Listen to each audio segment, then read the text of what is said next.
Bonjour et bienvenue à toi dans cette nouvelle vidéo en droit de la propriété intellectuelle. Aujourd'hui, je te propose une vidéo sur l'œuvre de l'esprit. Et surtout, abonne-toi, je te donne également rendez-vous sur ma page Instagram et mon site internet, le droit en 5 minutes, pour y découvrir toutes mes prestations. Pour ce faire, nous verrons dans un premier temps la définition de la propriété intellectuelle, puis l'œuvre de l'esprit, l'identification de l'œuvre de l'esprit, et enfin, les critères indifférents à la qualification d'œuvre de l'esprit. Tu es prêt? Alors, c'est parti!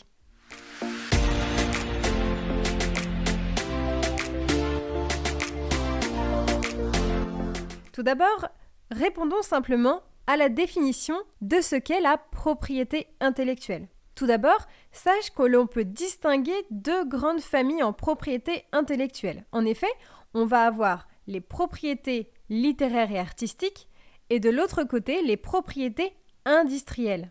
En ce qui concerne les propriétés littéraires et artistiques, tu peux noter les droits d'auteur, comme par exemple les œuvres de l'esprit, mais également les droits voisins du droit d'auteur, comme par exemple les droits que possède l'artiste-interprète. D'autre part, dans les propriétés industrielles, tu peux noter que nous avons les droits des créations industrielles et d'autre part les droits des signes distinctifs, comme par exemple le droit des marques.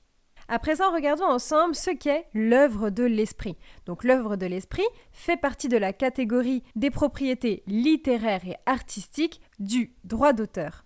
Donc, en ce qui concerne l'œuvre de l'esprit, sache dans un premier temps que l'article L 111-1 du Code de la propriété intellectuelle va nous donner une définition de ce qu'est l'auteur. Et donc l'auteur, c'est l'artiste qui crée une œuvre de l'esprit.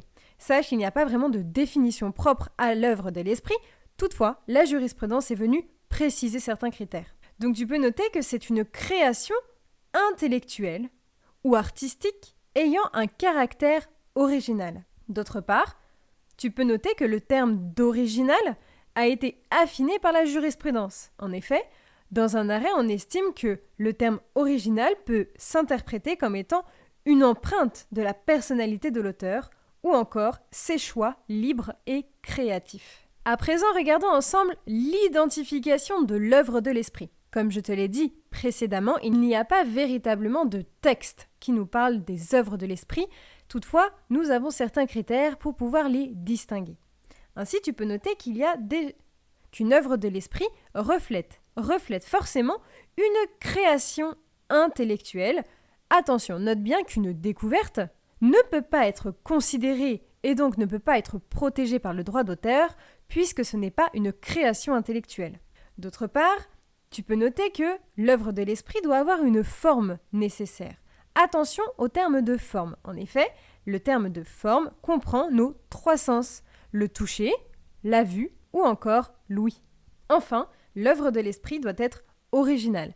Comme nous l'avons vu tout à l'heure, le terme original est interprété de différentes manières par la jurisprudence. À présent, regardons ensemble les critères qui sont totalement indifférents à la qualification d'œuvre de l'esprit. En effet, peu importe que l'œuvre soit achevée ou non. En effet, c'est l'article L 111-2 du Code de propriété intellectuelle qui nous précise qu'en effet, l'œuvre peut être protégée par le droit d'auteur, qu'elle soit achevée ou non. D'autre part, peu importe que l'œuvre soit méritante ou non. En effet, dans le monde artistique, il existe une diversité, une très grande variété d'œuvres, qu'elles sont laissées à l'appréciation du public, peu importe qu'elle soit méritante ou non. D'autre part, sache que peu importe que l'œuvre ait une destination Y ou Z.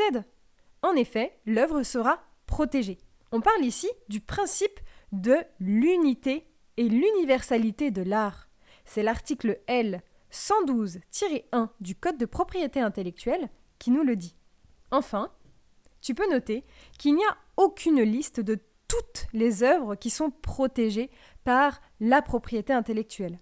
Toutefois, l'article L 112-2 du CPI va venir poser les grandes lignes des œuvres de l'esprit qui sont protégées.